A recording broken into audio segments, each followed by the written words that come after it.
सभी को प्रभु यीशु मसीह के नाम से स्वागत करता हूँ। आइए अपनी आंखें बंद कर हम प्रार्थना करें। प्यारे स्वर्गीय पिता, इस अच्छे दिन के लिए धन्यवाद परमेश्वर। इस अच्छे अवसर आपने हमें दिया है, इसलिए धन्यवाद खुदा। आपके नाम की महिमा हो खुदा। आपकी आराधना जब हम करें परमेश्वर, आपकी उपस्थिति हमारे मध्य में उतर कर आए। आपकी उपस्थिति हमें आपकी वचन को समझा कर दे खुदा। आपकी आत्मा हमारे अंदर रहे, पवित्र आत्मा हमारे मध्य में उतर कर आ। सारी आदर और महिमा हम आपको देते हैं यीशु मसीह के नाम से पिता, आमीन आमीन। हम में से कितने जन कह सकते हैं जिस दिन परमेश्वर तू मेरे जीवन में ना हो वो दिन ही नहीं होता। चाहे मेरे जीवन में कितने ही बड़ी चीजें रहे, कितने ही बड़ी आदर रहे, कितने ही बड़ी महिमा रहे, पर परमेश्वर की बढ़ोतरी के बिना, परमेश्वर मेरे जीवन में नहीं हो तो उस जीवन का कोई उपयोग नहीं है। अपने हृदय से कहे, परमेश्वर जिस दिन में तू नहीं है वो दिन नहीं है मेरे लिए। जिस दिन में तू ना हो वो दिन ही नहीं। जिस जीवन में तू ना वो जीवन नहीं। जिस दिन में तू ना हो वो दिन ही नहीं। जिस जीवन में तू ना वो जीवन नहीं। और एक बार, जिस दिन में तू ना हो वो दिन ही नहीं। जिस जीवन में तू ना वो जीवन नहीं। जिस दिन में तू ना हो वो दिन ही नहीं। जिस जीवन में तू ना वो जीवन नहीं। जीवन का झरना तू ही है, सच की राह तू ही है। जीवन का झरना तू ही है, सच की राह तू ही है। रिश्तों का जन्म तू ही है, मेरे दिल की खुशी तू ही है। रिश्तों का जन्म तू ही है, मेरे दिल की खुशी तू ही है। जिस दिन में तू ना हो वो दिन, हाँ खुदा, जिस दिन में तू नहीं है वो मेरे लिए दिन ही नहीं है खुदा। वो जीवन नहीं। जिस दिन में तू ना हो वो दिन ही नहीं। जिस जीवन में तू ना वो जीवन नहीं। क्षमताए मेरी तू ही है, ताकत मेरी तू ही है। क्षमताए मेरी तू ही है, ताकत मेरी तू ही है। रक्षक मेरा तू ही है, खिला मेरा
Yes Lord.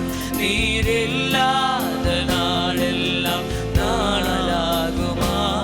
நீரில்லாத வாழ்வெல்லாம் வாழ்வாகுமா?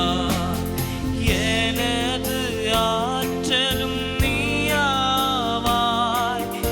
எனது வழிவையும் நீயாவாய், எனது ஆற்றலும் நீயாவாய், எனது வழிவையும் நீயாவாய், எனது அரணும் நீயாவாய், எனது கோட்டையும் நீயாவாய், எனது அரணும் நீயாவாய், எனது கோட்டையும் நீயாவாய்.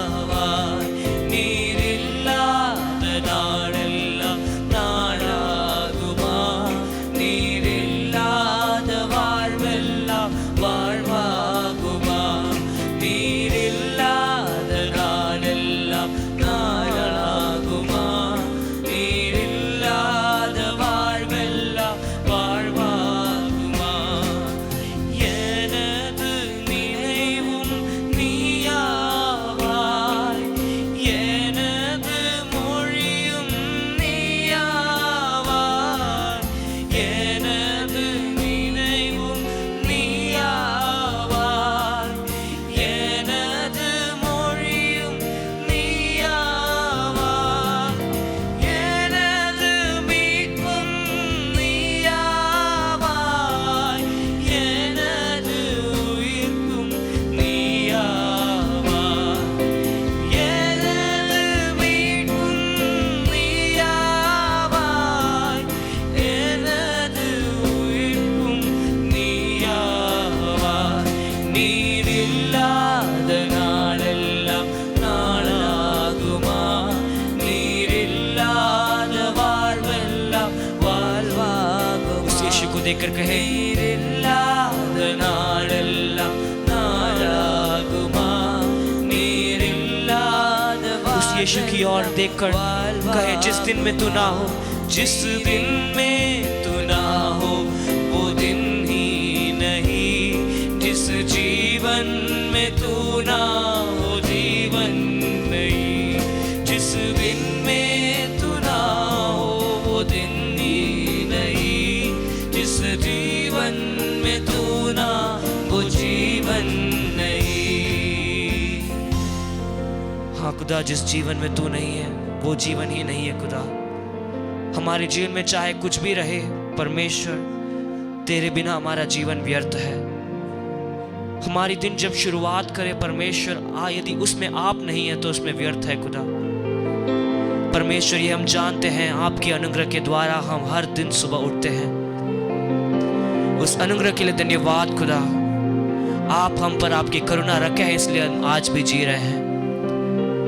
उस अनुग्रह के लिए, करुणा के लिए धन्यवाद परमेश्वर।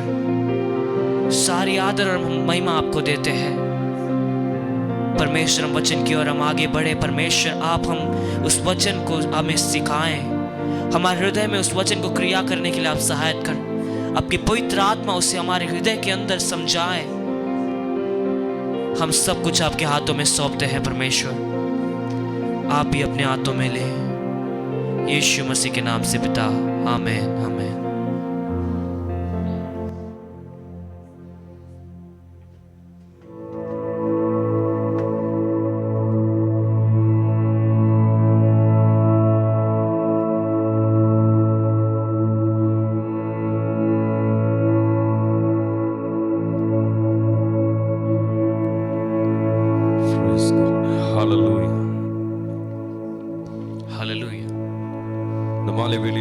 சமூகத்திலே கர்த்தருடைய வார்த்தைகளை கேட்க கூடியிருக்கிற எல்லா தெய்வ பிள்ளைகளுக்கும் ஆண்டவர் இயேசு கிறிஸ்துவின் इनबे इन्हीं नामத்திலே வாழ்த்துக்களை தெரிவிக்கிறோம்। इस शाम के समय परमेश्वर के वचन की सुनने के लिए आए हुए सभी को प्रभु यीशु मसीह के नाम से वंदन करता हूं। இந்த மாலை வேளையிலும் கர்த்தருடைய வார்த்தைகளை சிந்திக்க கர்த்தர் நமக்கு பலனை தருகிறார்। इस शाम के समय भी परमेश्वर इसके वचन को हमें समझने के लिए परमेश्वर हमें सहायता कर रहा है। மீண்டுமாய் ஒரு நிமிடம் கண்களை மூடி ஆண்டவருடைய சமூகத்தில், ஆண்டவரே இந்த நாளிலும் நாங்கள் சிந்திக்கிற வேத வார்த்தைகள் எங்கள் வாழ்க்கையிலே இந்த பிரயோஜனத்தை கொண்டு வருவதாக என்று சொல்லி தேவ சமூகத்தில் வேண்டுதல் செய்வோம். परमेश्वर की परिस्थिति में हमारे आंखें बंद कर अब प्रार्थना करें कि परमेश्वर आपके वचन हमारे हृदय के अंदर कुछ क्रिया करें. கர்த்தருடைய பரிசுத்த ஆவியானவர் எங்களோடு கூட பேசுவீராக. परमेश्वर की पवित्र आत्मा हमसे बात करे. விசேஷமாக இந்த நாட்கள் அப்போஸ்தலர் நடபடிகளில் ஆதி நாட்களில் நடைபெற்றதான ஊழியங்களின் அனுபவங்களை நாங்கள் சிந்தித்துக் கொண்டு வருகிற இந்த நாட்களிலே विशेष रीति से प्रेरितों की पुस्तक में हुआ उस पहले समय में कलीसिया के अंदर हुआ सारी बातों को जब हम सोच कर आ रहे हैं, கர்த்தருடைய பரிசுத்த ஆவியானவர் இந்த நாட்களிலும் எங்களுடைய வாழ்க்கையிலும் அதே கிரியைகளை கர்த்தர் வெளிப்படுத்த வேண்டுமாய் ஜெபிக்கிறோம். परमेश्वर उसी सारी चीजों को हमारे जीवन में इन दिनों में प्रकट कर खुदा எங்கள் சபையிலும் அதே அனுபவங்களை கர்த்தர் தர வேண்டுமாய் இப்படி சமூகத்தில் हमारे कलीसिया में भी वही अनुभव को आप दे परमेश्वर. கர்த்தருடைய திருக்கரங்களில் சமர்ப்பிக்கிறோம் ஆண்டவரே. परमेश्वर आपके हाथों में हम सौंपते हैं. பரிசுத்த ஆவியானவர் எங்கள் மத்தியில் இடைப்படும். पवित्र आत्मा हमारे मध्य में क्रिया करे. இயேசுவின் நாமத்தில் பிதாவே. यीशु मसीह के नाम से पिता. ஆமென். आमेन. இந்த நாட்களிலும் கர்த்தருடைய சமூகத்தில் நாம் கூடி அப்போஸ்தலர் நடபடிகளிலிருந்து நாம் காரியங்களை சிந்தித்துக் கொண்டு வருகிறோம். आज के दिन भी प्रेरितों की पुस्तक से हम इस परमेश्वर के वचन को सोच कर आ रहे हैं. கடந்த நாட்களில் ஒரு முன்னுரையாக அப்போஸ்தலர் நடபடிகள் புஸ்தகத்தின் முன்னுரையாக என்று சிந்திக்கும் பொழுது அப்போஸ்தலனுடைய ஊழியத்தின் துவக்கத்தின் முன்னுரையாக தேவன் பரிசுத்த ஆவியானவரை சபைகளுக்கு நல்கி கொடுத்த விஷயங்களை நாம் சிந்தித்துக் கொண்டு வந்தோம். पिछले हफ्ते परमेश्वर ने उस पहले कलीसिया के अंदर पवित्र आत्मा की सामर्थ को कैसे दी, उसके द्वारा क्या क्रिया की हमने उसे देखे. பரிசுத்த ஆவியானவரை பெற்றுக்கொண்ட பொழுது தேவ ஜனங்கள் கர்த்தருடைய வார்த்தைகளை பிரசங்கம் பண்ண துவங்கினார்கள். पवित्र आत्मा को जब वे पाए परमेश्वर के बच्चे वचन को बांटने लगे. விதமாய் நம்முடைய இந்த சிந்தனையின் அடிப்படையே அப்போஸ்தலர் 1 அதிகாரத்தின் 8வது வசனம், பரிசுத்த ஆவி உங்களிடத்தில் வரும்போது நீங்கள் பலனடைந்து எருசலேமிலும் யூதயா முழுவதிலும் சமாரியாவிலும் பூமியின் கடைசி பரியந்தமும் எனக்கு சாட்சிகளாய் இருப்பீர்கள் என்ற அந்த வசனத்தின் அடிப்படையிலே प्रेरितों की पुस्तक उसके पहले अध्याय उसका 8वें वचन के अनुसार, परंतु जब पवित्र आत्मा तुम पर आएगा तब तुम सामर्थ पाओगे और यरूशलेम और सारे यहूदिया और समारिया में और पृथ्वी के चोर तक मेरे गवाह होगे कर उस वचन के तौर पर பரிசுத்த ஆவியானவரினால் பலனடைந்ததான அந்த தேவ பிள்ளைகள் पवित्र आत्मा से सामर्थ पाया वो परमेश्वर के बच्चे அவர்கள் எவ்விதமாக எருசலேமில் சாட்சிகளாய் மாறினார்கள் என்றதான விஷயத்தை இந்த நாட்களிலே நாம் சிந்தித்துக் கொண்டு வருகிறோம். वे कैसे यरूशलेम में गवाही बने कर हम इस विषय को सोचकर आ रहे हैं. ஹல்லேலூயா. हालेलुया. அவ்விதமாக எருசலேமில் உருவானதான சபையின் ஒரு குணாதிசயங்களை தான் நாம் இந்த நாட்களிலே சிந்தித்துக் கொண்டு வருகிறோம். वैसे यरूशलेम में हुआ उस गुण को हम सोचकर आ रहे हैं. எனவே பரிசுத்த ஆவியானவரின் அபிஷேகத்தை பெற்றுக்கொண்டதான அந்த தேவ பிள்ளைகள் எருசலேமில் சாட்சிகளாக மாறினார்கள். पवित्र आत्मा को पाए हुए परमेश्वर के बच्चे यरूशलेम में गवाही बने. அவ்விதமாக எருசலேமில் ஒரு சபை உருவாக்கப்படுகிறது. वैसे यरूशलेम में एक कलीसिया की उत्पन्न होती है. அந்த சபையில் இருந்த குணாதிசயங்களை நாம் இந்த நாட்களில் சிந்தித்துக் கொண்டு उस வருகிறோம். कलीसिया के गुण को हम इस दिनों में सोचकर आ रहे हैं. அவ்விதமாக நாம் கடந்த வாரத்தில் சிந்தித்ததான பகுதிதான் எருசலேம் சபையின் ஒரு முக்கிய குணாதிசயம். அவர்கள் ஜெபிக்கிற மற்றும் துதிக்கிற சபையாக அவர்கள் காணப்பட்டார்கள். वैसे ही हमने यरूशलेम कलीसिया के गुण को हम सोचकर आए. वे कलीसिया प्रार्थना और स्तुति करने की प्रार्थना होते थे. நாம் இந்த நாட்களில் இந்த விஷயங்களை சிந்திப்பதனுடைய நோக்கம் என்னவென்று சொன்னால் ஒரு வரலாற்றை கற்றறிகிறோம் என்பதை காட்டிலும் हम इन दिनों में इस विषयों को सोचने का एक कारण है, एक बात को सीखने से ज्यादा நாம் பல நேரங்களிலும் நாம் விவிதமாய் ஜெபிப்பது வதக்கும் ஆதி சபையின் அனுபவங்கள் எங்கள் வாழ்க்கையிலே எங்கள் சபையில் உண்டாக வேண்டும் என்று நாம் ஜெபிக்கிற வழக்கம் இருக்கிறது. हम कई बार ऐसे प्रार्थना करते हैं पहले कलीसियाओं के गुण हमारे जीवन में हो, हमारे कलीसिया में हो कर हम प्रार्थना करते हैं. எனவே இந்த 21 நூற்றாண்டு சபையின் அனுபவங்களை தான் இந்த அப்போஸ்தலர் நடபடிகளில் எழுதப்பட்டிருக்கிறது. पहले शताब्दी के कलीसियाओं के बारे में इस प्रेरितों की पुस्तक में लिखा गया है. இந்த 21ஆம் நூற்றாண்டிலிருந்து நாம் இந்த வார்த்தைகளை சிந்திக்கும் பொழுது நமக்கு ஒரு அறிவு இருக்கட்டும், அதே விதமான அனுபவங்கள் நம்முடைய சபைகளிலும் உண்டாக வேண்டும். 21वीं शताब्दी में जब हम इस वचन को सुनते हैं, इस कार्य को हम देखते हैं, ये सोच हमारे अंदर होने पाए, वही सारे गुण हमारे कलीसिया में भी हो. அவ்விதமாய் சிந்திக்கும் பொழுது எருசலேம் துதிக்கிற ஜெபிக்கிற சபையாக காணப்பட்டது. वैसे हम सोचेंगे तो यरूशलेम में प्रार्थना करने वाली कलीसिया होती थी. எனவே நம்முடைய வாழ்க்கையிலும் நம்முடைய அனுதின தனிப்பட்ட வாழ்க்கையிலும் இருக்கிற ஒரு எதிர்பார்ப்பு இருக்கட்டும், நாம் ஜெபிக்கிறவர்களாக துதிக்கிறவர்களாக மாறுவோமாக. हमारे व्यक्तिगत जीवन में एक सोच होना चाहिए कि हम प्रार्थना और स्तुति करने वाले होने चाहिए. சபை என்றாலே ரட்சிக்கப்பட்டவர்களின் கூட்டம். कलीसिया कर कहें तो ही उद्धार पाए हुए के जुड़ है. ரட்சிக்கப்பட்டவர்களாகிய நாம் இணைந்திருக்கிற கூடுகிறதான சபைகளிலே ஜெபமும் துதியும் இடைவிடாததான மாற்றப்படாத ஒன்றாக காணப்பட வேண்டியது அவசியம். हम जब प्रार्थना करते हैं हमारे कलीसिया में प्रार्थना और स्तुति वो कभी बदलना नहीं चाहिए. அவ்விதமாய் சிந்திக்கும் பொழுது ஒரு சபையார்கள் நோக்கத்தோடு கூட ஜெபித்தார்கள். एक कलीसिया एक लक्ष्य के साथ प्रार्थना की थी. ஒருமனப்பட்டு ஜெபித்தார்கள். एकता में प्रार्थना की थी. என்ன நோக்கத்திற்காக ஜெபித்தார்கள்? किस लक्ष्य की ओर वो प्रार्थना की? ஆண்டவர் சொன்ன அந்த வாக்குத்தத்தம் நிறைவேற காத்திருந்து ஜெபித்தார்கள். परमेश्वर ने कहा हुआ उस वचन को पूरा होने के लिए उन्होंने प्रार्थना की. அவ்விதமாய் அவர்கள் எதிர்பார்த்த வாக்குத்தத்தம் என்ன? वैसे उन्होंने सोचा लक्ष्य किया वो प्रार्थना क्या है? பரிசுத்த ஆவியானவர் உங்கள் மத்தியிலே ஊற்றப்படுவார். पवित्र आत्मा तुम्हारे बीच में उतरा जाएगा. பரிசுத்த ஆவியானவருடைய நிறைவை பெற்றுக்கொள்ளும்படியாக அவர்கள் காத்திருந்து ஜெபித்தார்கள். पवित्र आत्मा की उस गवाही को पाने के लिए उन्होंने प्रार्थना की. பரிசுத்த ஆவியானவருடைய அபிஷேகத்தை பெற்றுக்கொள்ளும்படியாக காத்திருந்தார்கள். पवित्र आत्मा के अभिषेक को पाने के लिए वे रुके थे. அவர்கள் ஜெபித்ததின்படியே அந்த நிறைவை அவர்கள் பெற்றுக்கொண்டார்கள். उन्होंने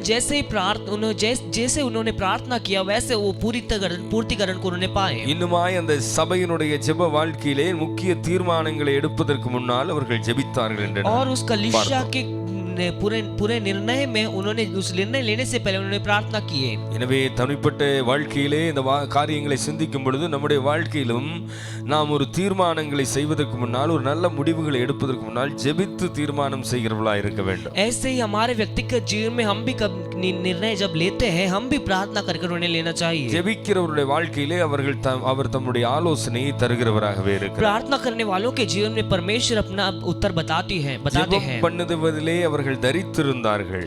वो प्रार्थना करने में स्थिर थे. ஹல்லேலூயா ஹல்லேலூயா. அவர்கள் ஜெபம் பண்ணுவதற்காக ஒரு குறிப்பிட்ட சமயத்தை அவர்கள் வேறு பிரித்திருந்தார்கள். वे प्रार्थना करने के लिए कुछ समय उन्होंने लेके रखे थे. ஜெப வேளையாகிய 9ஆம் மணி வேளை என்று நாம் அங்கே வாசிக்கிறது உண்டு. प्रार्थना के तीसरे समय में कर वहां पढ़ते हैं. எனவே அந்த ஜெப வேளை என்றதான ஒரு வேளை அவர்களுக்கு இருந்தது. அவர்கள் குறிப்பிட்ட சமயத்தை ஜெபிப்பதற்காகவே வேறு பிரித்தார்கள் என்பதை அந்த சபையின் அனுபவத்தில் நாம் காண்கிறோம். इससे हम समझ पाते हैं कि वो कलीसिया प्रार्थना के लिए एक समय को उन्होंने अलग करके रखा था. कर हम हम समझ पाते हैं. ஜெபிக்கிறவர்களுக்கு பிரச்சனை என்பது ஒன்று வராது என்பதில்லை. அவர்கள் ஜெபிக்கிற அந்த சபையாருக்கு அநேக எதிர்ப்புகள் வந்தது. प्रार्थना करने वालों को कठिनाई नहीं आएगी ऐसे नहीं है. वो प्रार्थना करने वाले कलीसिया को कई उनको खिलाफे सामना करने पड़े. ஜெபிக்கிறவர்கள் எதிர்ப்புகளின் மத்தியிலும் எதிர்ப்புகளை மீறி அவர்கள் ஜெபிக்கிறவர்களாக இருந்தார்கள். जो प्रार्थना करने वाले हैं वो सारे कठिनाइयों के खिलाफ भी रहकर भी वो प्रार्थना करेंगे. இன்னும் எருசலேமுடைய சபையினுடைய ஜெபத்தை நாம் மேன்மைப்படுத்தும் பொழுது இடம் அசையும்படியான ஜெபமாக அது இருந்தது. यरूशलेम के प्रार्थना के बारे में और कम कहे तो वो धरती हिलने जैसे एक प्रार्थना उस सामर्थ की थी. எனவே பிரதிகூலங்களை எதிர்ப்புகளை பிரச்சனைகளை நேரிடுவதற்கான தேவ பலத்தை ஜெபத்தின் மூலமாய் எருசலேம் சபை பெற்றுக்கொண்டது. इसलिए वो सारी कठिनाइयों को सामना करने के लिए परमेश्वर का जो सामर्थ है यरूशलेम कलीसिया ने पाए थे. பலவிதமான துன்புறுத்தல்களும் பிரச்சனைகளும் இந்த விதமான விமர்சனங்களும் எல்லாம் இருந்த பொழுதும் இதை எல்லாவற்றையும் ஜெபத்தினாலே அவர்கள் மேற்கொண்டார்கள். ऐसे सब हुआ हो तो भी परमेश्वर के लोग जो यरूशलेम में थे वे सारे प्रार्थना से इनको सामना किए. எதிர்ப்புகளின் நிமித்தமாக இரத்த சாட்சியாக வேண்டி வந்த பொழுதும் அப்போஸ்தலர் 7ஆம் அதிகாரத்தில் ஸ்தேவானை குறித்து பார்க்கும் பொழுது அப்பொழுதும் அவர் முழங்கால் படியிட்டு நின்று ஜெபம் பண்ணினார் என்பதை நாம் அங்கே காண முடியும். प्रार्थना करने वाले भी उनके खिलाफ भी कठिनाई आए कर वहाँ हम प्रेरित उसके 7वां अध्याय में स्तेफनोस के बारे में देखकर हम समझ पाते हैं. அந்த இரத்த சாட்சியாய் மரிக்கிற வேளையிலும் அவரை துன்புறுத்துகிற அவர்களுக்கு மன்னியும் இரட்சியும் என்று அவர் வேண்டுதல் செய்கிறதை பார்க்கிறோம். ऐसे कठिनाइयों की सामना करने पड़े तो भी उस समय भी वे प्रार्थना कर रहे थे. हमें उन्हें क्षमा कर उन्हें बचा दे कर वो प्रार्थना किए. சபைக்கு உள்ளே வந்ததான பிரச்சனைகளின் மத்தியிலும் அவர்கள் ஜெபித்து சில தீர்மானங்களை எடுத்து முன்னேறுகிறார்கள். जो कठिनाई कलीसिया के अंदर आई वहां भी वे प्रार्थना कर निर्णय लेकर उन्होंने सामना किए. எனவே எருசலேம் சபையின் இந்த அனுபவத்தை இந்த ஜெப வாழ்க்கையை இயேசுவின் ஊழியத்தோடு கூட ஜெப வாழ்க்கையோடு கூட நாம் ஒப்பிட்டு பார்க்கும் பொழுது इसलिए यरूशलेम कलीसिया की ये कठिनाई जो है यीशु मसीह के सेवकाई की तौर पर हम देखें तो இயேசுவும் ஜெபிக்கிறவராகவே இருந்தார். यीशु मसीह भी प्रार्थना करने वाले थे. அவர் ராம் முழுவதும் ஜெபித்தார். பகல் முழுவதும் ஊழியத்திற்காய் கடந்து சென்றார். वे रात भर प्रार्थना किए दिन भर सेवकाई किए. எல்லா பிரதிகூலங்களின் மத்தியிலும் ஜெபிக்கும்படியாய் அவர் மலைக்கு கடந்து சென்றார் என்றெல்லாம் நாம் இவரை குறித்து வாசிக்கிறோம். सारे कठिनाइयों के मध्य में भी उन्होंने प्रार्थना किए कर वो पहाड़ पर जाकर प्रार्थना किए कर हम वचन में पढ़ते हैं. எனவே சபையின் முக்கிய முதுகெலும்பா இருப்பது ஜெபம். कलीसिया की एक बड़ी एक जगह प्रार्थना में होती है. ஊழியம் வளர்ச்சிக்கு முதுகெலும்பாய் அமைவது ஜெபம். सेवकाई के लिए एक बढ़ोतरी प्रार्थना होती है। எனவே ஜெபிக்கிற அந்த சபையானது வளர்ந்தது. जो सेवकाई प्रार्थना करती है वो सेवकाई बढ़ोतरी होती है। 120 பேர் என்று காத்திருந்ததான அவர்கள் அடுத்து ஜெபத்தோடு கூட அவர்கள் காரியங்களை செய்த பொழுது 3000 பேர் முதலாவது ரட்சிக்கப்படுகிறார்கள். 120 लोग जो बाट जोकर पवित्र आत्मा की सामर्थ पाते हैं वे वो प्रार्थना जब करने लगे तब उसके बाद 3000 लोग में बदल गए। சபை மிகவும் திரளாய் பெருகினார்கள் என்று நாம் இங்கே வாசிக்க முடியும். कलीसिया बहुत तेजी से बढ़ गई कर वहां बढ़ते हैं। வீடுகள் தோறும் அப்பம் விட்டார்கள் என்றெல்லாம் வாசிக்கிறோம். घर घर वे प्रभु भोज के कारण किए करके हम देखते हैं। எனவே நாம் ஒன்றை புரிந்து கொள்கிறோம், ஜெபிக்குவதின் மூலமாய் தேசத்தை சுதந்தரிக்க முடியும். इसलिए हम एक समझ पाते हैं प्रार्थना करने से देश में एक बदलाव हम ला सकते हैं। எனவே இந்த ஜெபம் அந்த எருசலேமுக்குள்ளாக பெரிய ஒரு ஒரு ஒரு ஒரு ஈர்ப்பை உண்டாக்கினது. इसलिए प्रार्थना वो यरूशलेम के अंदर एक बड़ी एक क्रियाओं को करने लगी। ஒரு பெரிய கிரியை எருசலேமுக்குள்ளாக துவங்கினது. एक बड़ी क्रिया यरूशलेम के अंदर शुरुआत की। எனவே இந்த வார்த்தைகளை கேட்கிற அன்பான சபையாரே, इसलिए वचन को सुनने वाले मेरे प्रिय लोगों, நாம் இந்த நாட்களிலே மிகவும் நெருக்கடியான அடைக்கப்பட்ட நிலையிலே இந்த லாக்டவுன் என்றதான சூழ்நிலைகள் எல்லாம் வைக்கப்பட்டிருந்தாலும் हम इन दिनों में बहुत कठिनाई की परिस्थिति में लॉकडाउन कर इस परिस्थिति में हम सब रखे गए। இந்த நாட்களிலே நம்முடைய ஜெபங்கள் தேசத்தை அசைப்பதாக மாறட்டும்.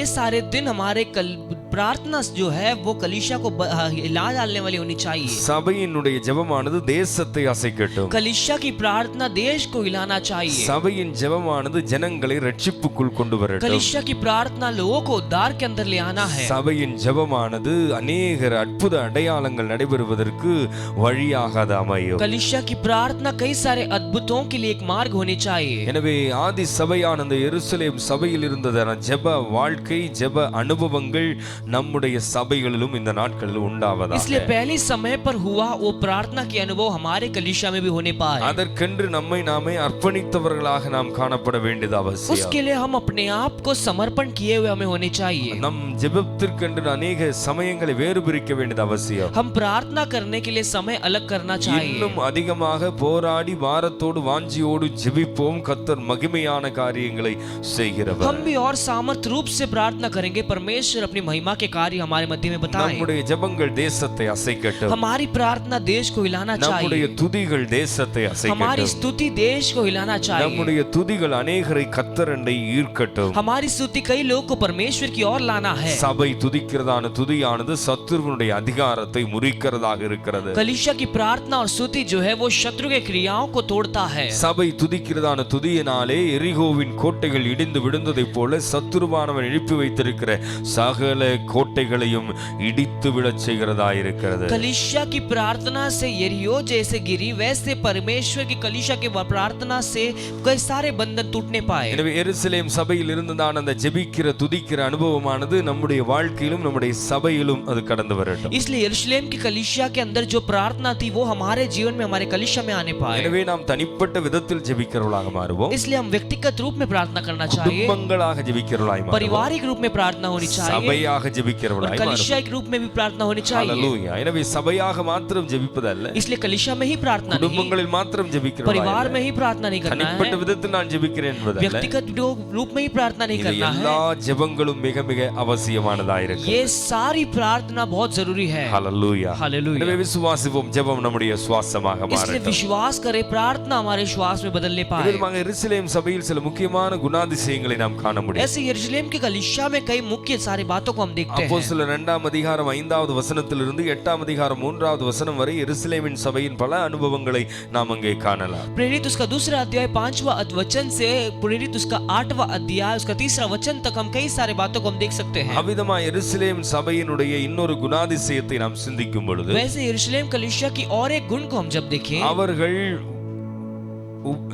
பிரசங்கம் பண்ணுகிறவர்களாக உபதேசிக்கிறவர்களாக இருந்தார்கள். वे सारे लोग प्रचार करने वाले में बदल गए। இந்த சபையானது பிரசங்கத்திற்கும் உபதேசத்திற்கும் மிக முக்கிய ஸ்தானத்தை கொடுத்தது. ये जो कलीसिया है प्रचार और वचन के उपदेश के एक मुख्य स्थान दिए।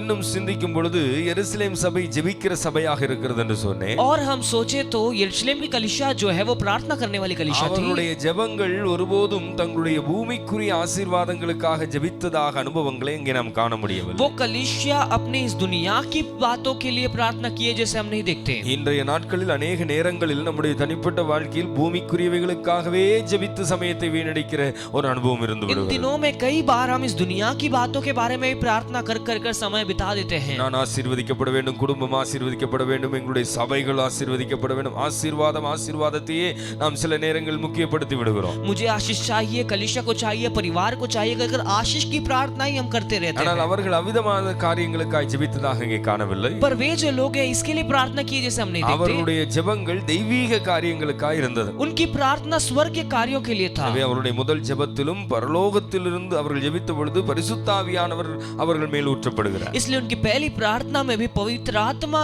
जब वो प्रार्थना करते हैं पवित्र आत्मा उनके मध्य में आते हैं. அவருடைய ஜெபங்கள் வரங்களும் வல்லமைகளும் உடையவர்களாய் அவர்கள் இருந்து ஜெபத்தை செய்கிறார்கள். उनके प्रार्थना में कई सारे गुण और एक तोहफा को पाकर वो प्रार्थना किए. இதை போலவே அவர்களுடைய சபையில் எருசலேம் சபையிலே உபதேசங்கள் நிறைந்திருந்தன, பிரசங்கங்கள் இருந்தன. ऐसे ही यरूशलेम के कलीसिया में उपदेश और प्रचार भी थी. எனவே ஒரு சபை தரம் வாய்ந்த சபையாக இருக்கிறது என்று நீங்கள் நிதானிக்க வேண்டும் என்றால், एक कलीसिया एक अच्छी कलीसिया है कर आपको देखना है ஒரு तो சபையினுடைய முக்கியமான நோக்கம் தேவன் வைத்திருக்க விஷயம் என்னவென்று சொன்னால், एक कलीसिया के ऊपर एक मुख्य लक्ष्य परमेश्वर ने जो रखा है அது வசனத்தை பிரசங்கிக்கிற சபையாக இருக்க वो வேண்டும். वचन की प्रचार करने वाली कलीसिया होनी चाहिए. ஜனங்களுக்கு உபதேசத்தை கொடுக்கிற சபையாக இருக்க लोगों வேண்டும். को उपदेश देने वाली कलीसिया होनी चाहिए. வசனமும் உபதேசமும் இல்லாத சபை அது நல்ல தரமான சபையாக இருக்க முடியாது. वचन और उपदेश जिस कलीसिया में नहीं है वो कलीसिया एक अच्छी कलीसिया में नहीं हो सकती. இன்றைக்கு அநேக இடங்களிலே இவ்விதமான அற்புதங்களும் அடையாளங்களுக்கும் கொடுக்கிறதான முக்கியத்துவங்கள் இல்லை என்றால் பரிசுத்த ஆவியானவர் என்னுடைய கிரியைகள் என்று சொல்லப்படுகிறதான அவைகளுக்கு கொடுக்கிறதான முக்கியத்துவங்கள் अनेक நேரங்களில் விதமான உபதேசங்களுக்கு கொடுக்கப்படுவது இல்லை. प्रार्थना गीत आराधना को जो बातों के लिए कलीसिया में जो देते हैं,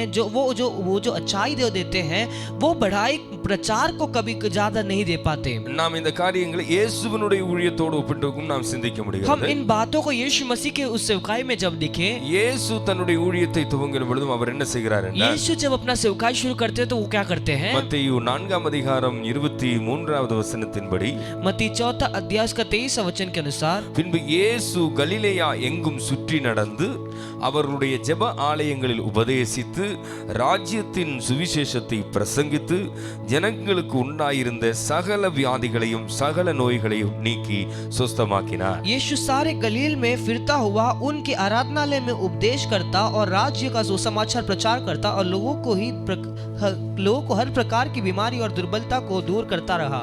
இந்த மத்தேயு 4 அதிகாரம் 23வது வசனத்தின் அடிப்படையிலே இயேசு அவர் கலிலேயாவில் சுற்றி நடந்து அவர் உபதேசித்தார், ராஜ்யத்தின் சுவிசேஷத்தை பிரசங்கித்தார், व्याधिगளையும் நோய்களையும் குணமாக்கினார். यीशु मसीह की सेवकाई को जब हम देखें तो वे प्रचार किए, उपदेश किए और कई सारे बीमारियों को चंगा भी किए करके हम देखते हैं. இயேசுவின் ஊழியத்தில் பிரசங்கம் இருந்தது, சுவிசேஷ பிரசங்கம் இருந்தது, உபதேசங்கள் இருந்தது, அற்புத அடையாளங்களும் இருந்தது. इसलिए यीशु मसीह की उस सेवकाई में सुसमाचार की प्रचार थी, उपदेश भी थी और अद्भुत और चिन्ह थी.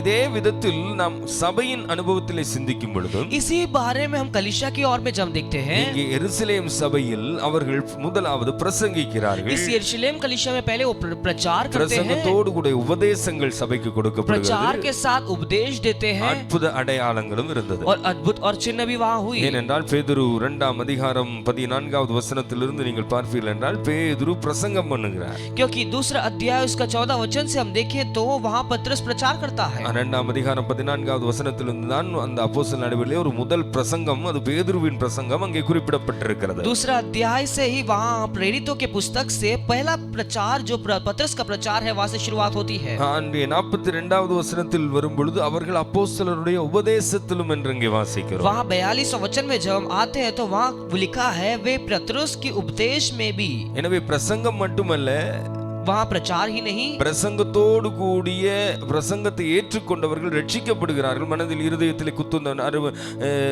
37வது வசனத்தை பார்க்கும்போது, இதை அவர்கள் கேட்டபொழுது இருதயத்தில் குத்தப்பட்டவர்களாகி நாங்கள் என்ன செய்ய வேண்டும் என்று கேட்கிறார்கள். அவ்விதமாய் ரட்சிக்கப்பட்டு ஞானஸ்நானம் எடுக்கிறார்கள். वहाँ 37वां वचन में हम देखें तो तब सुनने वाले का हृदय चिढ़ गया और वे पतरस और शीश प्रेरितों को पूछने लगे, हे भाइयों हम क्या करें? அப்ப ரட்சிக்கப்பட்ட தேவ ஜனங்கள் உபதேசிக்கப்படுகிறார்கள். அங்கே சொல்லப்படுகிறது, உபதேசத்திலும் அந்நியோன்யத்திலும் ஜெபம் பண்ணதிலும் அப்பம் பிட்கிறதிலும் தரித்திருந்தார்கள். वहाँ जो उद्धार पाते हैं वे उपदेश भी उन्हें दिया जा रहा है, इसलिए ऐसे लिखा है वे वो उपदेश पाने में, उद्धार होने में, उपदेश पाने में बपतिस्मा लेकर और पवित्र आत्मा की प्रभु भोज में भी वे भाग लेकर सही रीति से जिए कर हम देखते हैं. எனவே எருசலேம் சபையினுடைய அனுபவம் என்று சொல்லும் பொழுது அது பிரசங்கிக்கிற ஒரு சபையாக இருந்தது, உபதேசத்தை கொடுக்கிற சபையாக இருந்தது.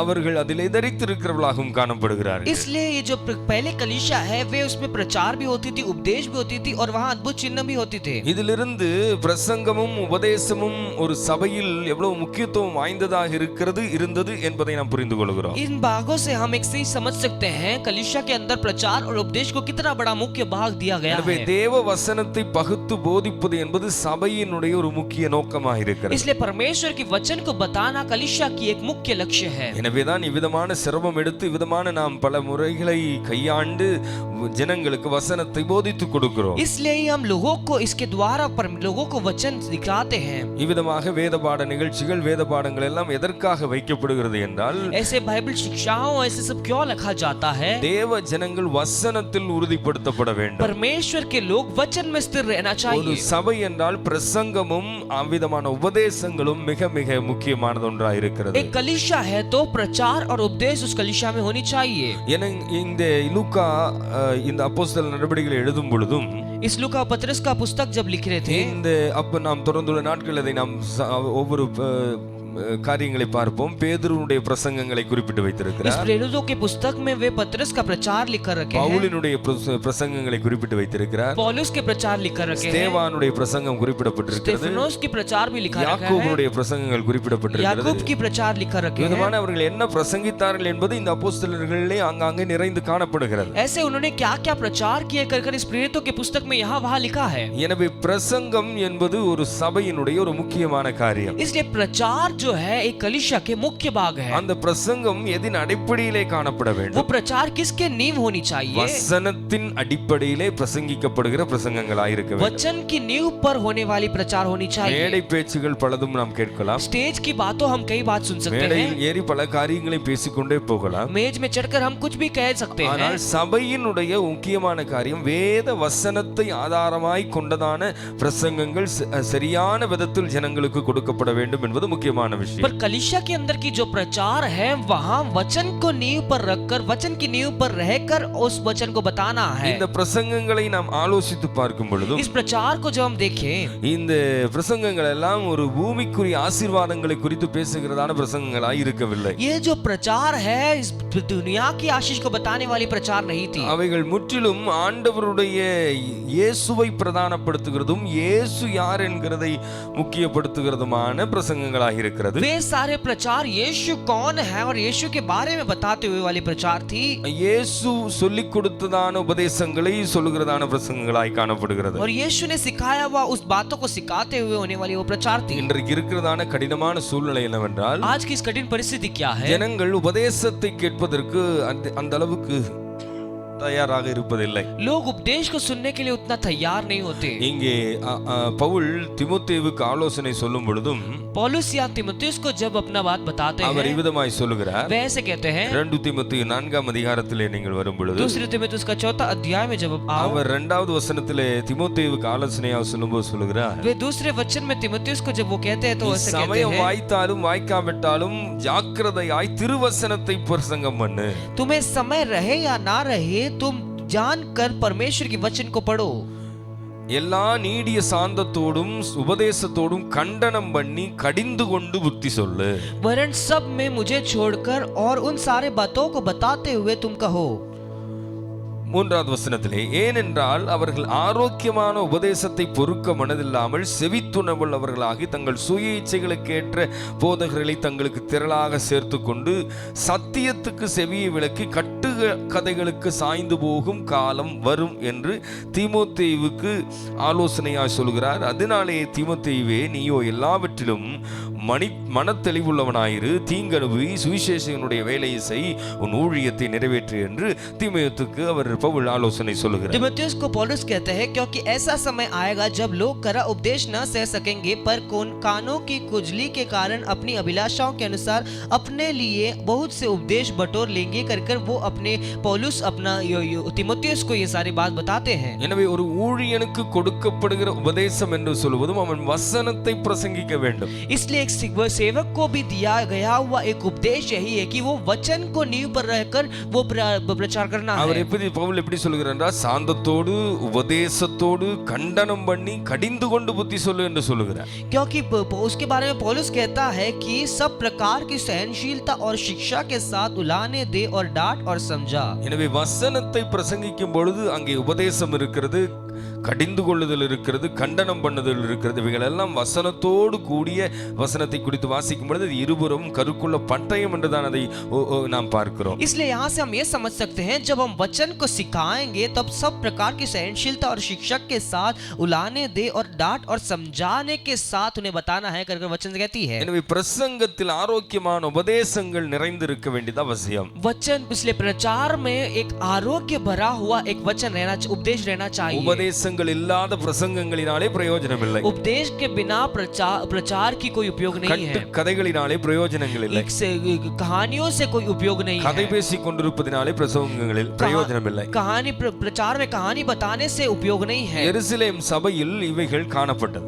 यरूशलेम कलीसिया में ये सारी बात थी. அப்படி என்றால் இன்றைக்கும் சபைகளில் இவைகள் காணப்பட வேண்டும். इसका मतलब आज भी कलीसियाओं में ये सारी बात होनी चाहिए. ஆனால் ஆண்டவர் இயேசுவினுடைய ஊழியத்திலும் அவைகள் இருந்தது. इसलिए ऐसे देखें तो यीशु मसीह के सेवकाई में भी ये सारे बात थी. இயேசுவும் அவர் உபதேசங்களை பேசினார். यीशु मसीह ने भी उपदेश को बताए. அவர் मலை பிரசங்கம் என்று பார்க்கிறோம். वे पहाड़ की प्रचार कर हम देखते हैं. பிரசங்கம் பண்ணினார். पहाड़ों की उपदेश कर உபதேசங்களையும் கொடுத்தார். उन्होंने प्रचार के साथ उपदेश भी दिए. ஜனங்கள் என்ன சொன்னார்கள்? तब लोगों ने क्या कहा? ஓ, இந்த உபதேசம் மிகவும் கடினமானது என்று சொன்னார்கள். ये उपदेश बहुत कठिन है कर लोगों ने कहा. பல நேரங்களும் உபதேசம் கடினமாகத்தான் இருக்கு. कई बार उपदेश कठिन ही होता है. கடைபிடிப்பதற்கு சற்று சிரமமாகத்தான் இருக்கு. उसको पकड़ना बहुत कठिन होता है. கடைபிடித்தால் தான் ஆசீர்வாதம் என்பதிலே அது மிக மேன்மையான விஷயம். पर उनको जब हम मानेंगे तभी हमें आशीष मिलती है कि वो हमें समझना है. இயேசுவின் ஊழியத்திலும் பிரசங்கம் இருந்தது, உபதேசங்கள் இருந்தது. यीशु मसीह के सेवकाई में भी प्रचार और उपदेश थी. எனவே இந்த உபதேசம் கடினமானது என்று கூட்டத்தார் ஒரு சொல்லுகிற கூட்டத்தாரை நாம் அங்கே பார்க்கிறோம். इसलिए ये प्रचार, ये उपदेश कठिन है करके कहने वाले झुंड को भी हम वहां देखते हैं. பவுல் இதை முன்னிறுத்தி கொண்டு தீமோத்தேயுவுக்கு ஆலோசனை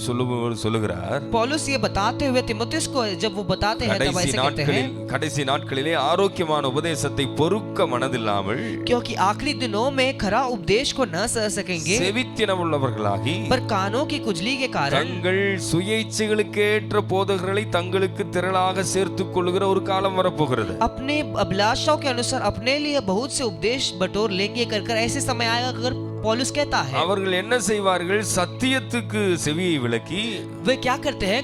सत्य के लिए कानों को हटाकर கட்டுக்கதைகளுக்கு சாய்ந்து போகும் காலம் வரும். कथा कहानियों को सुनने, कथा कहानियों पर अपने कान लगाएंगे.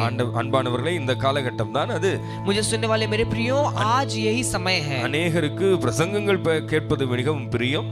आज के दिन इन दिनों में कई लोगों को प्रचार सुनने अच्छा लगता है, ஆனால் உபதேசங்களை கேட்பது மிகவும் கடினமாயிருக்கு. पर उपदेश सुनना बहुत कठिन लगता है. உபதேசங்களை கடைபிடிப்பது என்பது அவர்களுக்கு மிகவும் சிரமமான விஷயம். எனவே அவிதமான பிரசங்கங்களை எல்லாம் அவர்கள் கேட்க மனதில்லாதவர்களாய் காணப்படுவார்கள். उन्हें उपदेश सुनना बहुत कठिन लगता है, इसलिए वैसे प्रचार को वे नहीं सुनते. ஆனால் சபை என்றால், पर कलीसिया मतलब பிரசங்கமும் உபதேசமும் வசனத்தின் அடிப்படையிலே நிறைந்ததாக காணப்பட வேண்டும். वहाँ प्रचार और उपदेश वचन के नींव पर रहकर होनी चाहिए. எனவே இந்த வார்த்தையை கேட்கும் பொழுதும் நீங்கள் எந்த இடத்தில் இருக்கிறீர்கள் என்பதை நீங்கள் நிதானிக்க வேண்டும். जब हम इस वचन को सुनते हैं तब आपको ये समझना है आप कहाँ हो. நீங்கள் வெறும் ஆராதனை மாத்திரம் இருக்கிற சபையில் இருந்து பிரயோஜனம் இல்லை. आप सिर्फ आराधना अकेला रहने वाले कलीसिया में रहकर उपयोग नहीं है. பரிசுத்த ஆவியானவருடைய கிரியை அற்புதம் மாத்திரம் இருக்கிற சபையில் இருந்து பிரயோஜனம் இல்லை. पवित्र आत्मा की क्रिया अद्भुत ही होने वाले कलीसिया में उपयोग नहीं है. இருக்கிற சபையிலே ஆராதனையும் பரிசுத்த ஆவியானவருடைய அபிஷேகமும் அந்த அற்புத அடையாளங்களும் வசனமும் உபதேசமும் இவைகள் எல்லாம் காணப்பட வேண்டும். आप जिस कलीसिया में हो उस कलीसिया में आराधना, पवित्र आत्मा के चिन्ह और अद्भुत कार्य और वचन के प्रचार और उपदेश सारे बात होनी चाहिए. பரிசுத்தாவி ஆண்டவர் இயேசுவினுடைய ஊழியத்தில் இவைகள் எல்லாம் நிறைந்திருந்தது. परमेश्वर यीशु मसीह के कलीसिया में भी, सेवकाई में भी ये सारी बात हुई. எருசலேம் சபையிலும் இவைகள் எல்லாம் இருந்ததை நாம் காண்கிறோம். यरूशलेम कलीसिया में भी ऐसा ये बातें रहती हैं. எனவே இந்த வார்த்தைகளை கேட்கிற அன்பான தேவ பிள்ளையே, நீங்கள் எந்த இடத்தில் நாட்டப்பட்டிருக்கிறீர்கள் என்பதையும் நீங்கள் உணர்ந்து கர்த்தரை மகிமைப்படுத்துவது ஆண்டவருக்கு, அது தேவனுக்கு மகிமையாயிருக்கு. इसलिए मुझे सुनने वाले मेरे प्रियो, आप जिस जगह पर है कर आपको वो जानना बहुत जरूरी है. கிருபையாக உங்களுக்கு உபதேசங்கள் கிடைத்துக் கொண்டிருக்கிறது. आपको अनुग्रह रूपी रीति से आपको वचन मिल रहा है. கர்த்தருடைய வசனங்கள் பகுத்து போதிக்கப்படுகிறது. परमेश्वर के वचन को बटोरता गया है. எனவே நீங்கள் கர்த்தருக்கு நன்றி சொல்ல கடமைப்பட்டவர்களாக इसलिए இருக்கிறீர்கள். परमेश्वर को धन्यवाद करो. ஹalleluya हालेलुया ஹalleluya हालेलुया. எனவே நாம் இந்த வசனங்களை போதிப்பதினாலே என்ன நன்மை உண்டாகிறது? इस वचन को बताने से क्या उपयोग हो रही है? வசனத்தை போதிக்கும் பொழுதுதான் நடைபெறுகிற கிரியை என்னவென்று சிந்திக்கும் பொழுது, वचन को जब बताएं तब ही वहां होने वाली क्रिया क्या है कर हम देख அங்கே पाते 1 हैं. பேதுரு 1 23வது வசனத்தினாலே வசனத்தை வாசிக்கும் பொழுது, पहला पत्रस उसका पहला अध्याय उसका 23 वचन में जो हम देखें, அழிவுள்ள வித்தினாலே அல்ல, क्योंकि तुमने नाशवान नहीं, என்றென்றைக்கும் நிற்கிறதும் ஜீவன் உள்ளதுமான தேவ வசனமாகிய அழிவில்லாத வித்தினாலே மறுபடியும் ஜனிப்பிக்கப்பட்டிருக்கிறீர்களே. क्योंकि तुमने नाशवान नहीं पर अविनाशी बीज से परमेश्वर की जीविता और सदा ठहरने वाली वचन के द्वारा नया जन्म पाया है. யாக்கோபு 1:18 வாசிக்கும் பொழுது, याकूब उसका पहला अध्याय उसका 12वां वचन में हम देखेंगे, அவர் சித்தம் கொண்டு தம்முடைய சிருஷ்டிப்புகளில் நாம் முதல் பலன் ஆவதற்கு நம்மை சத்திய வசனத்தினாலே ஜெனிப்பித்தார். யாக்கோபு 1:18.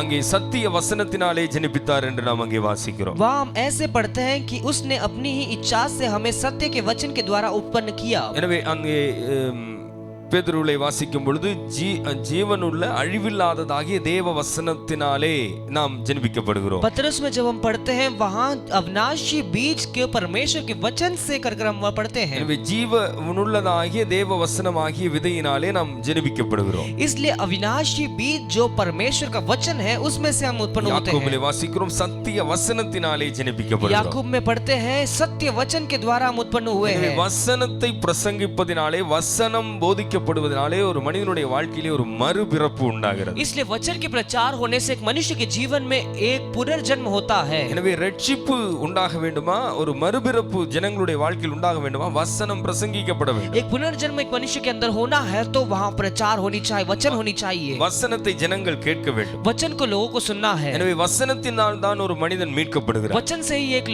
व्यक्ति उद्धार पाते हैं. வசனத்தை அவன் கேட்காமல் அவனுடைய வாழ்க்கையிலே ரட்சிப்பு கடந்து வருவதில்லை. वचन नहीं सुने तो उसके जीवन में उद्धार नहीं मिल அதே पाएगी. வசனத்தினாலே தான் அவனுடைய ஆவிக்குரிய வாழ்க்கை, அந்த வசனத்தின் மூலமாய் உபதேசங்கள் அவனுக்கு கொடுக்கப்படும் பொழுது, उस वचन के द्वारा ही जब उसे उपदेश दिया जाता அவனுடைய है ஆவிக்குரிய வாழ்க்கை கட்டப்படுகிறது. उसके आत्मिक जीवन उस पे बढ़ाई जाती है. எனவே வசனத்தை வாசிப்பதும், वचन पढ़ना, வசனத்தை கேட்பதும், वचन को सुनना வசனத்துக்கு கீழ்ப்படிவதும் और वचन को मानना ஒரு ஆவிக்குரிய தேவ பிள்ளையினுடைய வாழ்க்கையிலே முக்கிய பங்காக அமைவதை நாம் காண்கிறோம். एक आत्मिक व्यक्ति के जीवन में एक मुख्य भाग बनती है. வசனம் இல்லாமல் ஒரு ஆவிக்குரிய ஜீவியம் கட்டி எழுப்பப்படுவது இல்லை. वचन के बिना एक आत्मिक जीवन को बढ़ नहीं सकती. அப்படி என்றால் எனக்கு அன்பானவர்களே, बस इसके मतलब मेरे प्रिय लोगों, சபை என்று வரும் பொழுது कलीसिया कर जब आते हैं, சபையானது வசனத்தினால் கட்டப்படுகிறது. कलीसिया जो है वो वचन के नींव पर बनाई जाती தேவ है. பிள்ளைகளாகிய நாம் வசனத்தினால் உறுதிப்படுத்தப்படுகிறோம். परमेश्वर के बच्चे जो हम हैं, हम वचन से स्थिर पाते हैं. வசனத்தின் மூலமாகத்தான் நமக்கு மறுபிறப்பும் ரட்சிப்பும் கிடைக்கிறது. वचन से ही हमें पुनर्जन्म उद्धार मिलता है. அந்த வசனம் தான் சபையை ஸ்திரப்படுத்துகிறது. वो वचन ही कलीसिया को स्थिर करता है. எனவே சபையில் வசனம் பிரசங்கிக்கப்பட வேண்டும். इसलिए कलीसिया में वचन की प्रचार होनी चाहिए. பிரசங்கிக்கப்பட்டால் போதாது, பிரசங்கிக்கப்படுகிற வசனத்தை சபையார் காது கொடுத்து கேட்க வேண்டும். वहाँ प्रचार होना ही नहीं बल्कि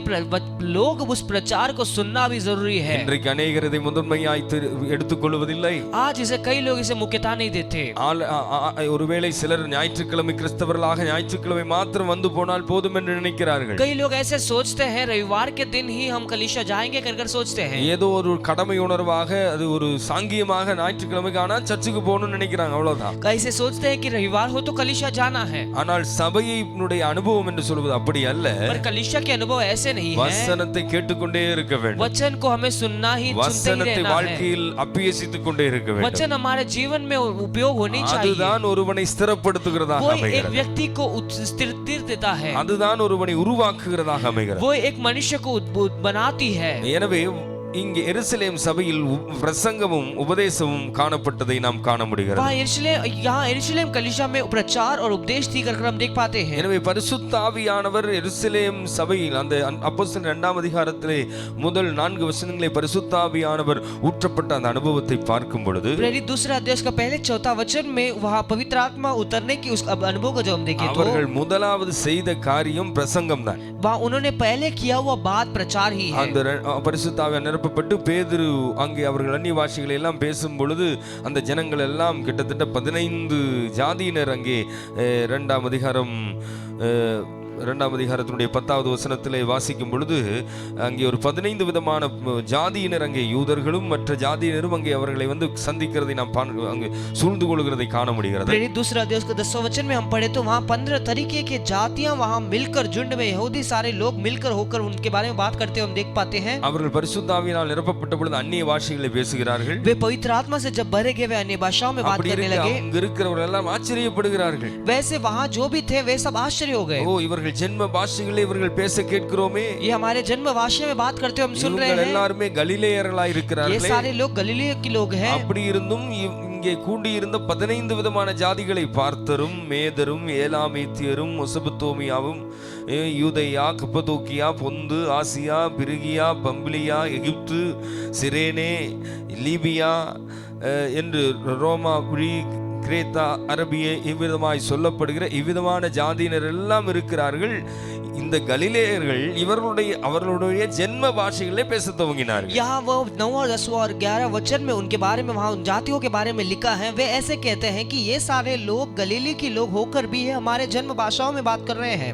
எனவே இவர்கள் பரிசுத்த ஆவியினால் நிரப்பப்பட்டு அவர்கள் அந்நிய பாஷைகளே இவ்விதமான பாஷைகள் அந்த ஜனங்களுக்கு தெரிகிற பாஷைகளே இயேசுவை குறித்து அங்கே பேச துவங்குகிறார்கள். ये चीज लोग पवित्र आत्मा में भर के वहां जो भी लोग थे उनके जन्म भाषा में ही बात करने लगे. அப்போ எல்லாருக்கும் ஆச்சரியம். तब वे सारे लोग बहुत आश्चर्य हो गए. சிலர் இவர்கள் கலிலேயராய் இருக்க இப்படிமாய் பேசுகிறார்களே என்று ஆச்சரியப்பட்டு பார்க்கிறார்கள். कई लोग ऐसे अचंभित होकर पूछते हैं ये गलीली होकर भी ऐसे बोल रहे हैं कर वो अचंभित होकर देखे. 13வது வசனத்துல பார்க்கிறோம் மற்றவர்களோ என்று இன்னொரு கூட்டம் 2 கூட்டம் அங்கே இன்னொரு கூட்டம் சொல்லுகிறது ஓ மதுபானத்தினால் நிறைந்திருக்கிறார்கள் என்று சொல்லுகிறார்கள். பரியாசம் பண்ணினார்கள். 13 वचन में और एक झुंड के बारे में वो बताते हैं कि परंतु दूसरों ने टटा करके कहने लगे वे तो नहीं मदिरा के नशे में चूर है. அப்படி 2 விதமான கூட்டத்தார் இந்த பரிசுத்த ஆவியானவர் ஊற்றப்பட்ட விஷயத்தை 2 விதங்களிலே 2 கோணங்களிலே பார்த்து கொண்டிருக்கிறவருடைய மத்தியில் वैसे इस पवित्र आत्मा की सामर्थ्य को 2 भागों में देखे हुए लोग के मध्य में பேதுரு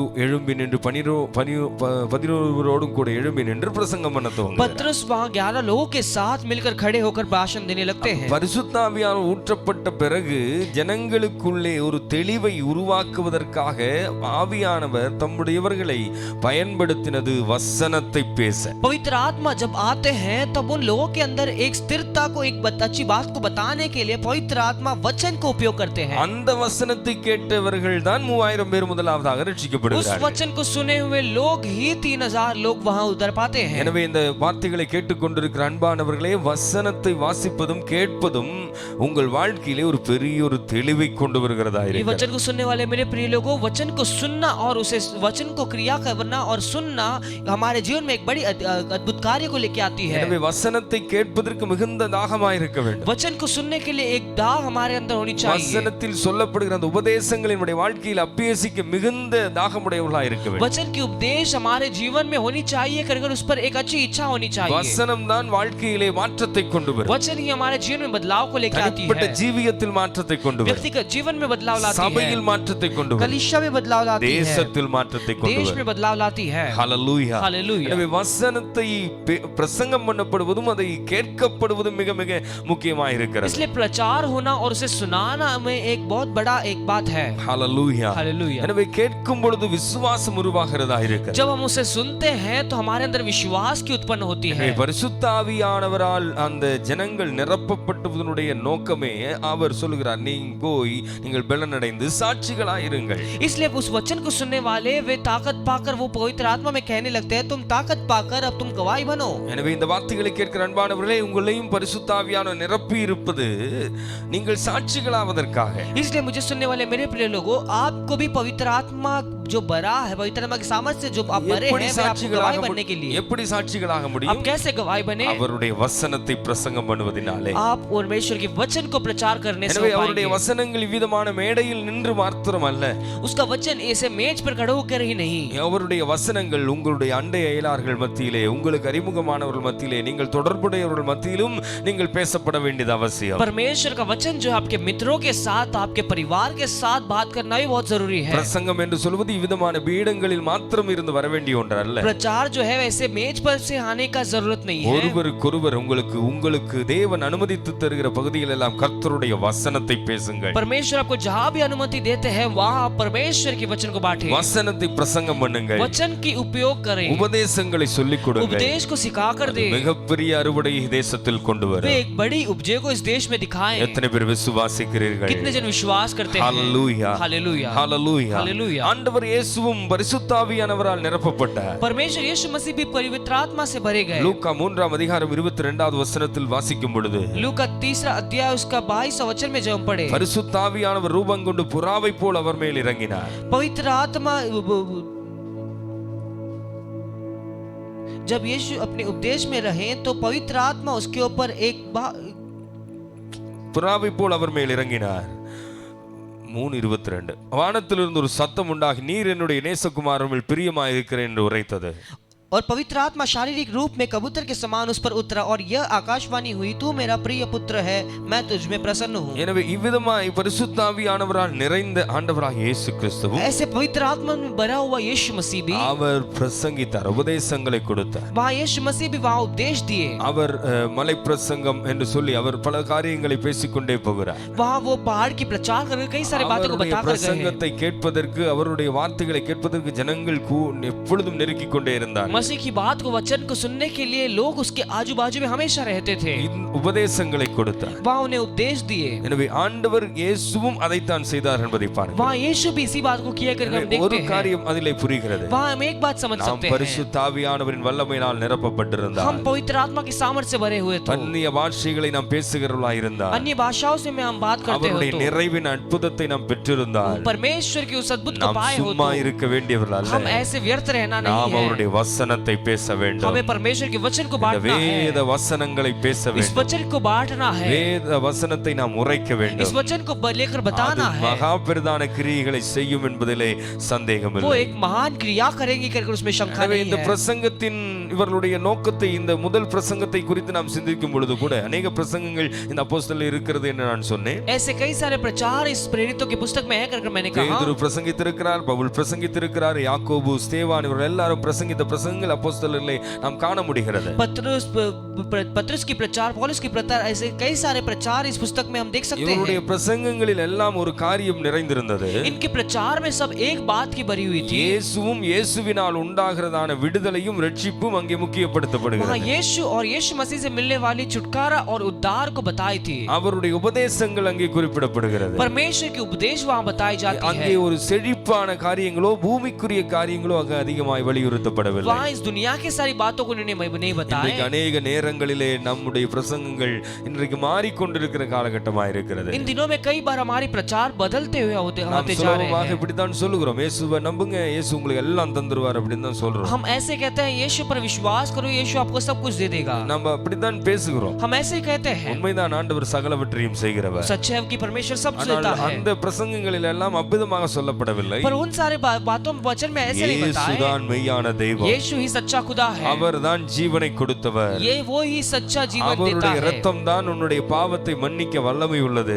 उसका लहू ही आपकी पाप को क्षमा कर सकता है। அவரை விசுவாசிக்கிறவன் நீ பரலோக ராஜ்யத்தை சுதந்தரிப்பாய், परमेश्वर पर जो विश्वास करते हैं वो स्वर्ग राज्य पाते हैं। ஆத்மாவுக்கு ஒரு மறுபிறப்பு அவசியம், तुम्हारी प्राण को एक पुनर्जन्म जरूरी है। விதமான பிரசங்கங்கள் தான் இந்த அப்போஸ்தலர்களே பிரசங்கிக்கப்பட்டதை நாம் காண முடியும்। ऐसे प्रचार ही इस प्रेरितों की पुस्तक में बताते हम देखते हैं। ஆனால் இன்றைக்கு अनेक பிரசங்கங்கள் அவர் நன்மை செய்கிறார், கண்ணீர் துடைக்கிறார், விதமான காரியங்களை நீ ஆசீர்வதிக்கப்படுவாய், விதமான காரியங்களை தான் நாம் சர்வசாதாரணமாக பேசிக்கொண்டே पर इन இருக்கிறோம்। दिनों में कई वचने हम ऐसे सुनते हैं कि वे तुम्हारी कष्ट को हटाएंगे, दुख को हटाएंगे, तुम्हारी आंसू पोंछेंगे कर आसानी से प्रचार को हम सुनते हैं। ஆனால் அது அவர் எல்லாவற்றையும் செய்கிறவர் உண்மைதான், पर वो सब परमेश्वर करता है, जरूर है। காட்டிலும் அவர் பாவத்தை மன்னிக்கப்படும் பொழுது அவருடைய ஆசீர்வாதம் உன்னுடைய வாழ்க்கையிலே கடந்து வருகிறது। पर उससे भी ज्यादा जब आपकी पाप की क्षमा होती है तो परमेश्वर की आशीष आपके जीवन में கடந்த आती है। வாரத்திலும் சொன்னதைப் போல முதலாவது தேவனுடைய ராஜ்யத்தையும் நீதியும் தேடும் பொழுது சகலமும் உன்னுடைய வாழ்க்கையிலே கிடைக்கிறதா मैंने पिछले हफ्ता जैसे कहा, पहले परमेश्वर की राज्य और उसके धर्म को ढूंढो, तब सारी बातें तुम्हें दिया जाएगा। எனவே உலகத்தின் ஆசீர்வாதங்களை சுதந்தரிப்பதற்காக ஒரு பிரசங்கம் அவசியமில்லை, इसलिए दुनिया की आशीष को पाने के लिए एक प्रचार की जरूरत नहीं है। பரலோக ஆசீர்வாதத்தை சுதந்தரிப்பதற்காக வசனங்கள்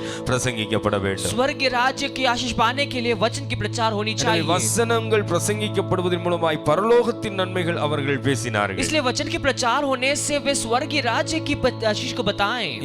மீண்டும் அவர்களை சொல்லும் பொழுது அவர்கள் வசனத்தை தைரியமாய் பிரசங்கம் उनके பண்ணினார்கள்। बारे में हम और कहते हुए वचन को धैर्य से बताएं। இந்த முதல் பிரசங்கத்தை பேசுகிற பேதுருவை குறித்து நாம் சிந்திக்கும் பொழுதும் पहले प्रचार को बताए हुए पतरस को देखे तो இதிலிருந்து 50 நாட்களுக்கு முன்னால் அவர் இயேசுவை மறுதலிக்கிறவராக இருந்தார்। यहाँ से 50 दिन पहले वे यीशु मसीह को घृणा किए, அவரை அறியேன் என்று சொன்னார், तो यीशु मसीह को नहीं जानते करके कहे, சத்தியம் பண்ணினார்। वो सत्य के हैं। ஆனால் பரிசுத்த ஆவியானவருடைய அபிஷேகத்தால் நிரம்ப பொழுது पर पवित्र आत्मा की सामर्थ से जब वो भर गए, அவர்கள் பேசுகிற தைரியத்தை மற்றவர்கள் उनकी பார்க்கிறார்கள்। उन बात करने की धैर्य को दूसरे लोग அவர்கள் देखते हैं। வசனத்தை தைரியமாய் பிரசங்கம் பண்ணினார்கள் என்று நாம் அங்கே அப்போஸ்தலர்களை வாசிக்கிறோம்। वहाँ वचन में वे धैर्य से प्रार्थना किए, वचन को बांटे कर हम पढ़ते हैं। எனவே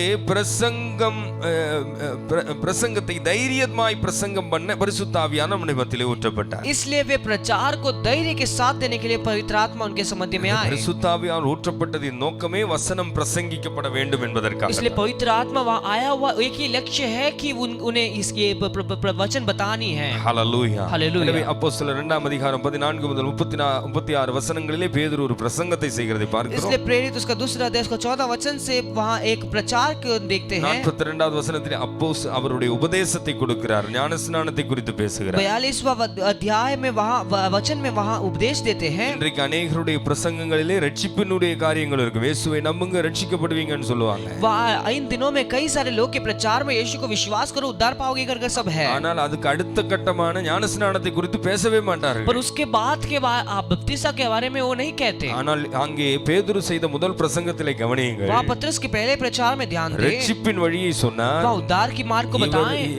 இயேசுவை வானத்திலும் பூமியிலும் அவருடைய நாமம் இல்லாமல் வேறொரு நாமம் இல்லை என்று அவர் சொல்லுகிறார்। यीशु का नाम के अलावा इस दुनिया और पृथ्वी में और कोई नाम नहीं है करके वो அந்த कहते நாமத்தை हैं। விசுவாசித்தால் ரட்சிக்கப்படுகிறார் என்று उस சொல்லுகிறார்। नाम पर जो विश्वास करते हैं वे उद्धार पाएंगे करके कहते हैं। அவர்களுக்கு அந்த ஞானஸ்நான சத்தியமும் அங்கே वहाँ கொடுக்கப்படுகிறது। उन लोगों को बपतिस्मा की सत्य भी उन्हें देते हैं। இன்றைக்கு अनेகருக்கு இயேசு வேண்டும், இந்த உபதேசங்கள் आज தேவையில்லை। कई लोगों को यीशु चाहिए बल्कि ये उपदेश नहीं அந்த चाहिए। காரியங்கள் अनेக நேரங்களில் பிரசங்கம் பண்ணப்படுவதும் இல்லை। ये सारी बातें कई बार उपदेश भी नहीं किया जाता। அன்பானவர்களே, இந்த வார்த்தைகளை கேட்கும் பொழுது जब भी आप वचन या सुनते நம்முடைய हो, பிரசங்கங்கள் உபதேசங்கள் நிறைந்த பிரசங்கமாக हमारी இருக்க வேண்டும்। प्रचार उपदेश से भरे हुए होनी चाहिए। அந்த பிரசங்கம் அந்த பிரசங்கத்துக்கு ஜனங்கள் கீழ்ப்படிய வேண்டியதும் அவசியமாயிருக்கிறது। उस प्रचार को लोग मानना भी बहुत जरूरी है। எனவே சபையில் பிரசங்கம் மாத்திரமல்ல உபதேசமும் காணப்பட வேண்டும்। इसलिए कलीसिया में प्रचार ही नहीं उपदेश भी होनी चाहिए। அவ்விதமாக இல்லை என்றால் அந்த சபை அது முதல் நூற்றாண்டு எருசலேம் சபையை போல காணப்பட முடியாது। वैसे नहीं है तो कलीसिया पहले शताब्दी की कलीसिया के बारे में नहीं सोच எருசலேம் सकती। சபையில் இருந்துதானே ஒரு முதல் அனுபவம் என்று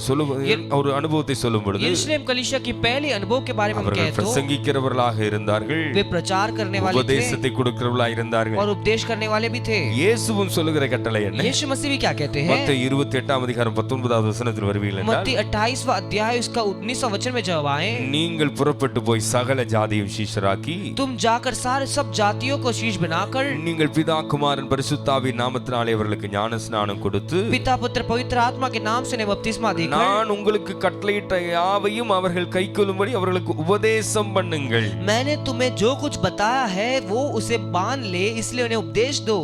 எனவே அவர்கள் சத்தியங்களை கைக்கொள்ளும்படியாக அவர்கள் ஜனங்கள் உபதேசிக்கப்பட வேண்டும். सत्य को पकड़ने के लिए लोगों को उपदेश देना बहुत जरूरी है. அன்பானவர்களே, இந்த வார்த்தைகளை கேட்கும் பொழுது நீங்கள் ஒருவேளை நீங்கள் உபதேசிக்கப்படும் பொழுது நீங்கள் ஒருவேளை அது கடினமான உபதேசம் என்று சிந்திக்கிறவர்களாக இருக்கலாம். इसलिए यह वचन जब आप सुनते हो तो ये उपदेश को जब आप सुनते हो तब आप कहते होंगे बहुत कठिन उपदेश है. சிலது மிகவும் வேதனை தருகிறதா இருக்கலாம். कई सारे वेदना देती है, பின்பற்றுவதற்கு ரொம்ப கஷ்டம் என்று நீங்கள் पीछा நினைக்கலாம். करने बहुत कष्ट है अगर आप कह सकते हैं. சபையில் பிரசங்கமும் உபதேசமும் இருந்தது. पर यरूशलेम कलीसिया में प्रचार और நாம் उपदेश होती थी. உபதேசிக்கப்பட வேண்டும். हमें उपदेश होनी நாம் चाहिए. உபதேசங்களை கைக்கொள்ள வேண்டும். हमें उपदेश को मानना चाहिए. சத்தியங்களை கைக்கொள்ள வேண்டும். सत्य को मानना चाहिए. அவிதமான கைக்கொள்ளும் பொழுது மாத்திரம்தான் वैसे जब उसे मानेंगे तब ही ஹalleluya அது மேன்மையான அனுபவங்களாய் இருக்கிறது. वे एक बड़ी एक बात अनुभव को लेके आएगी. ஹalleluya हालेलुया ஹalleluya हालेलुया. இந்த உபதேசங்களை இந்த உபதேசங்களை அவர் விதமாய் செய்தார் என்று பார்க்கும் பொழுது 5ஆம் அதிகாரம் 42வது வசனத்தில் வாசித்தீர்கள் என்றால் वे उपदेश को कैसे किए कर हम देखें तो उसका 5वां अध्याय उसका 42वां वचन में हम देखेंगे. அவர்கள் தினந்தோறும் தேவாலயத்திலேயும் வீடுகளிலேயும் இடைவிடாமல் உபதேசம் பண்ணி இயேசுவே கிறிஸ்துவென்று பிரசங்கித்தார்கள். वे प्रतिदिन मंदिर में और घर घर के उपदेश करने लगे और इस बात को सुसमाचार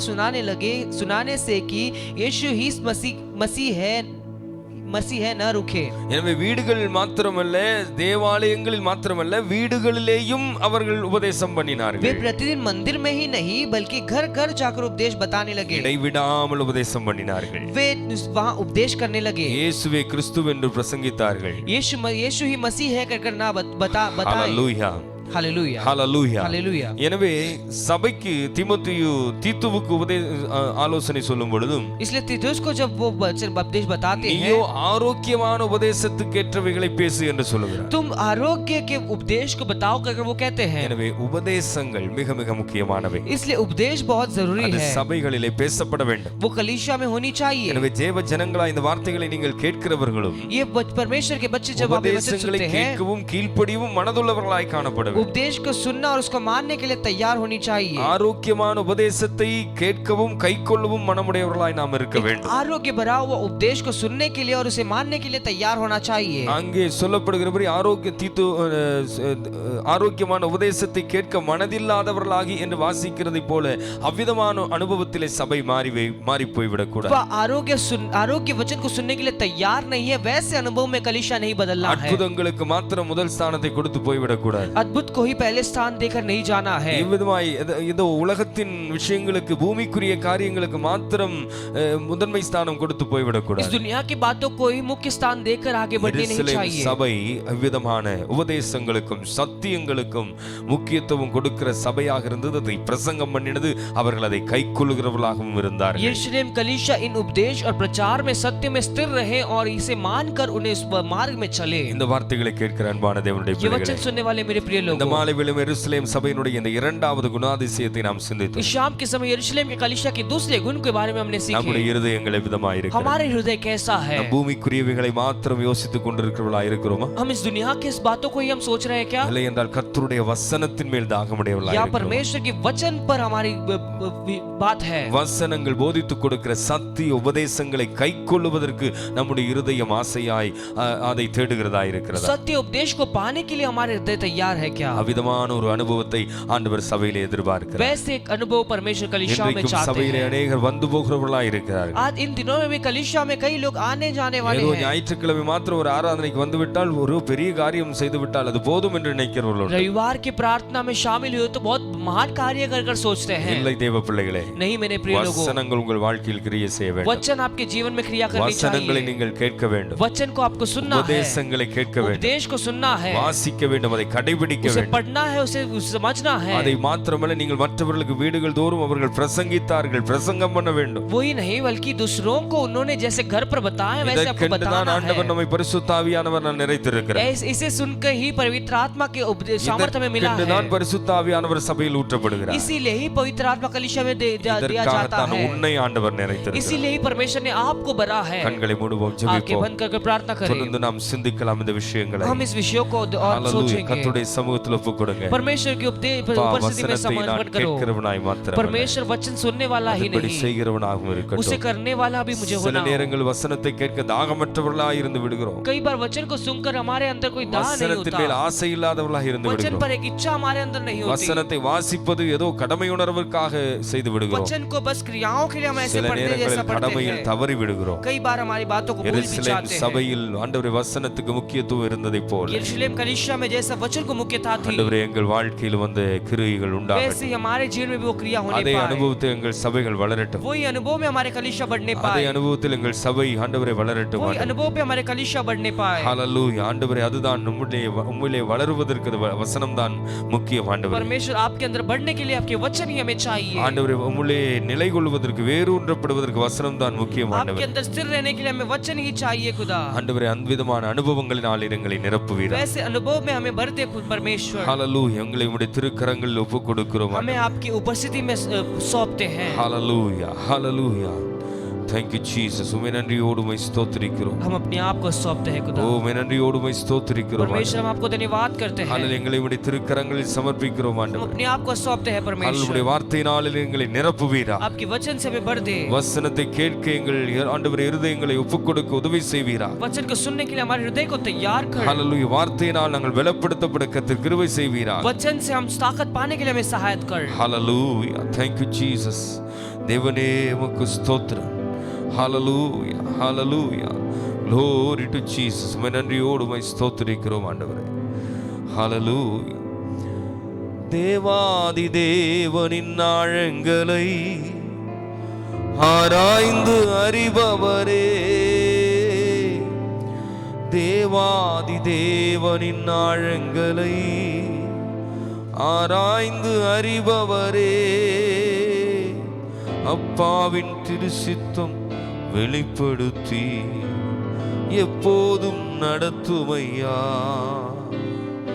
அப்பாவின் திருசித்தம் வெளிப்படுத்தி எப்போதும் நடத்துமையா, பாவம் நீதி நியாய தீர்ப்பை கண்டித்து உணர்த்துமையா, பாவம் நீதி நியாய தீர்ப்பை கண்டித்து உணர்த்துமையா, பரிபூரணவும் சத்தியத்திற்குள் பக்தர்களை நடத்துமையா, பரிபூரணவும் சத்தியத்திற்குள் பக்தர்களை நடத்துமையா, ஆட்கொண்டு எங்களை அனலாக்கும், ஆட்கொண்டு எங்களை அனலாக்கும், அன்பினால் இன்று அலங்கரியும், அன்பினால் இன்று அலங்கரியும், ஆவியான எங்கள் அன்பு தெய்வமே,